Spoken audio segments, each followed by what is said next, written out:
And when you cross that line, it is TNA. And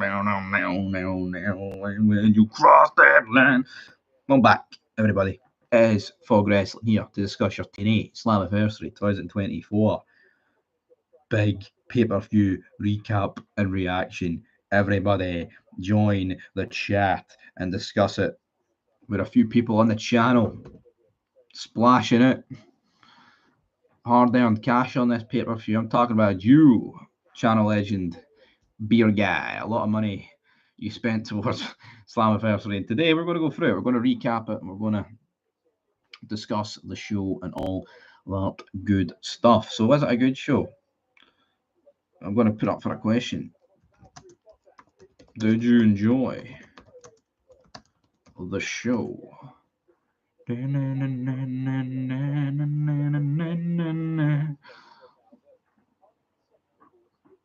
you enjoy the show? Right, so sold out Verdun, Auditorium, Montreal, Quebec, Canada, everybody. We had a big ass pre-show, long ass pre-show. We've got 100% voting for did you enjoy the show? That's a rare laugh, isn't it? Right, so let's see here. Pre-show. Tasha Steelz defeated Giselle Shaw, Shia Brookshire, Fabish Apaches. So, does anyone care about that match? Is anybody excited by that match? Probably not. Got 4 viewers. How's everyone day? Everybody loading in here for the TNA Slammiversary show recap, whatever you want to call it. Brilliant, fantastic.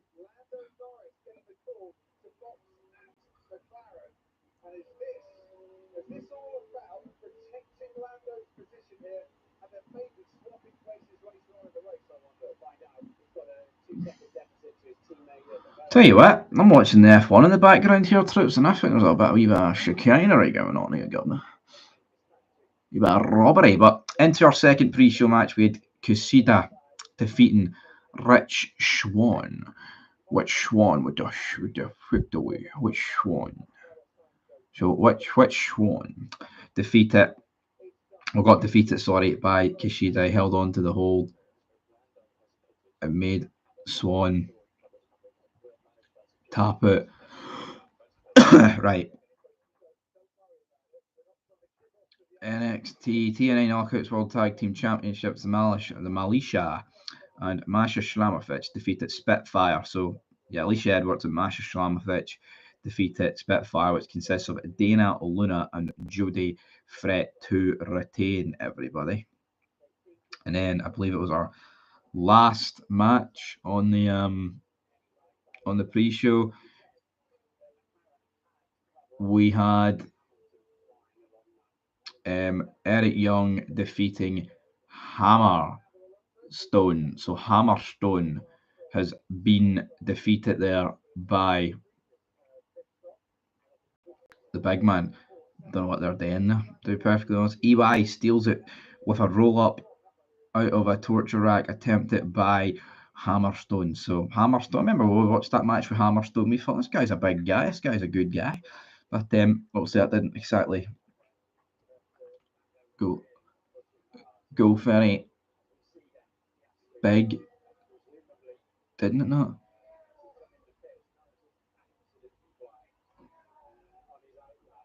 Don't know. I don't really know what's going on.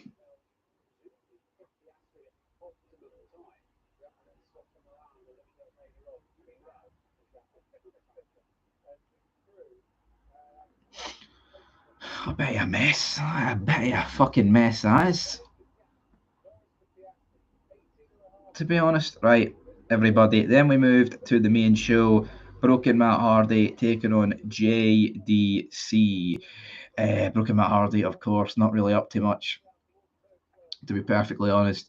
Just a bit of a diddy man, JDC. He's been running around battering the Hardy family left, right, and centre, doing absolutely nothing, is what it is.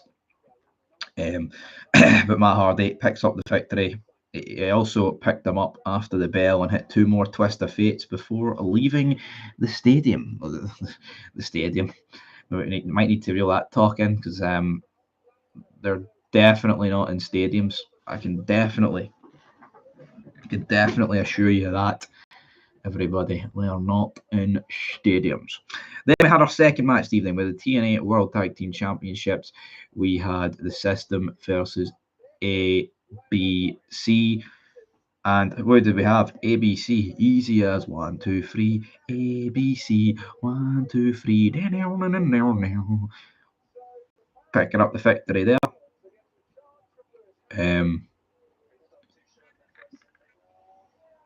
Let's see here. They won. New TNA Tag Champions, ABC. So the System have lost. I mean, is there like a parallel here to see whoever's lost is just going to, just dive into mid-card territory in NXT, potentially. As we go into another match, we've got Mike Santana against Jake something. And with a name like Jake something, man, I mean, what is that doing for you? You know what I mean? Like, what is that doing for anybody? That's what it's doing. It's doing absolutely.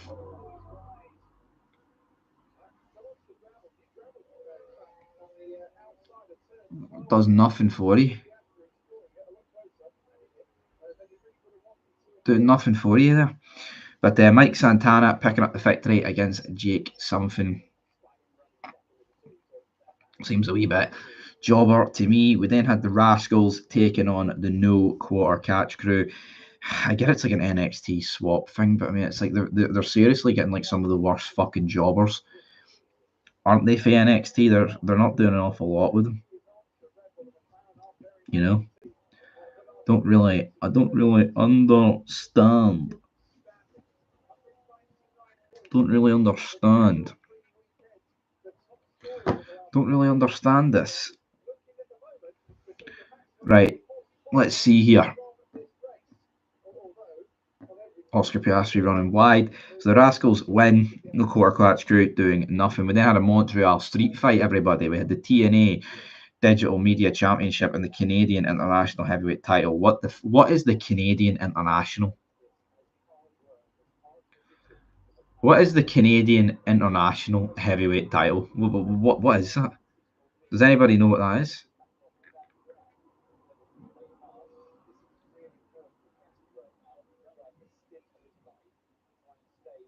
Don't really understand. What the fuck, that belt's about. PCO wins. You've got PCO, and apparently this was a really long match. You also had Francis flying through a table. AJ Francis, he flew through a table. Good spot. He's like, oh, that isn't AI, is what he said. It's like, oh, that's not AI. Not AI. Wait, we've got somebody in the chat. CWM McDonald. Hi, how you doing, McDonald? It's a good name, McDonald. You like your McDonald, don't you? But how you doing? Bit of TNA here. 4 people voted and 4 people enjoyed the show. TNA. And when you cross that line,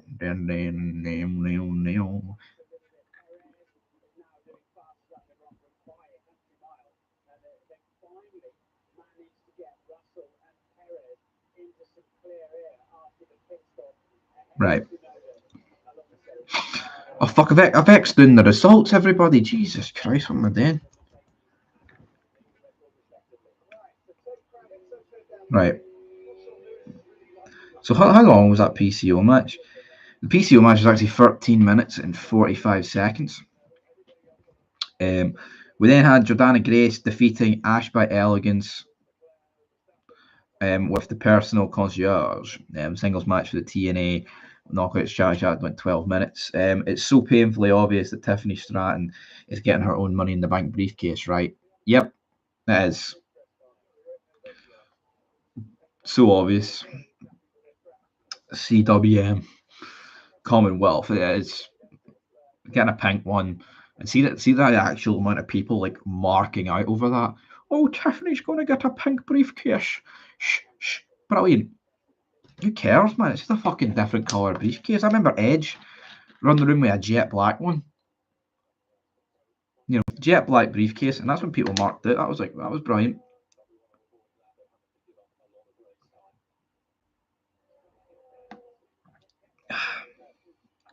Jesus. Thursday.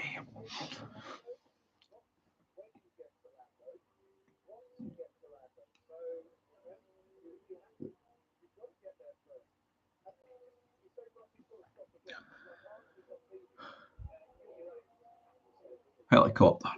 Right, well, we've got 2 more matches to get through, guys, here on the Slammiversary results page. So we've got Mike Bailey defeating Mustafa Ali singles match for the TNA X Division Championship. This match went 20 minutes and 30 seconds. Mustafa Ali getting beat by Mike Bailey is what it is. Then we had our main event. All right, we had Nick Nemeth defeating Moose, Josh Alexander, Steve Macklin, Frankie Kazarian, and Joe Hendry. So Joe Hendry got defeated. Not the correct decision here. Can't believe Joe Hendry's been jobbed out like that. To be perfectly honest, folk wrestling sounds a wave. I just don't understand it. So in terms of elimination, Moose eliminated Steve Macklin, pinned after a spear after 10 minutes 45 seconds. Joe Hendry then eliminated Moose with a standing ovation. So at this point, you knew there was going to be a new world champion. That was after 21 minutes 40 seconds. Then Joe Hendry got eliminated by Josh Alexander after he got pinned with a C4 spike. Boo! Now, what I would say is with this,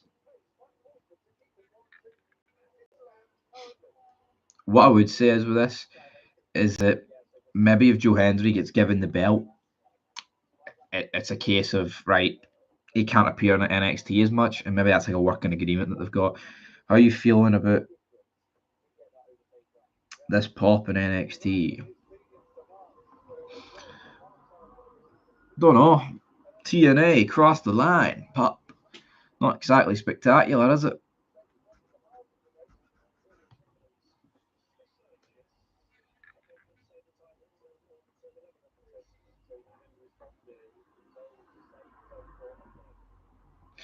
And then, all right, so I've got the Joe Hendry. I think it's actually a good thing that Joe Hendry probably doesn't have the belt. As much as I would like to see him with a world title, but I'm pretty sure TNA world title doesn't really mean anything these days. Nick Nemeth then eliminated Josh Alexander, and then he eliminated Frankie Kazarian. With the Danger Soul. All I would change about it is maybe Joe Hendry should get eliminated last. A bit stronger. No, maybe change things up a bit. Don't really understand what we're doing here, to be perfectly honest. Wee bit shite here that Nick Nemeth has beaten Frankie Kazarian, but Nick Nemeth, guys, it's took him about 6 months to get the TNA World Championship. Nick Nemeth is the world champion, so that is where we're going to end this stream. We've got about 2 more minutes. We'll go to 15 minutes, and then we'll end this stream. You know.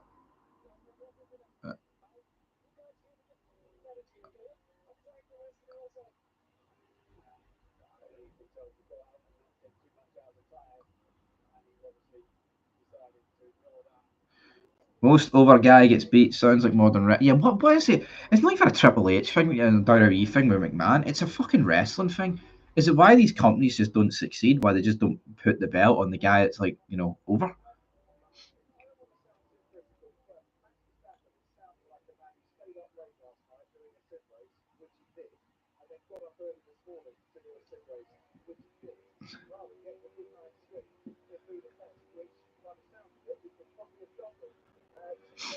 I don't get it. We've got a minute to go, so if anybody wants to get final comments in, send appreciation this channel's way, whatever. We'll be there. Game over. What's Jigsaw arrived? Jigsaw's arrived into the arena.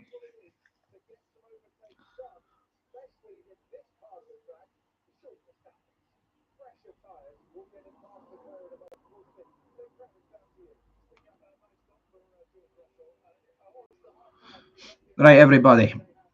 Closing thoughts on TNA. Is anybody got anything for me? Mike, Holly says hi. I agree. That's why he's wrestling. It's on its arse. Yep.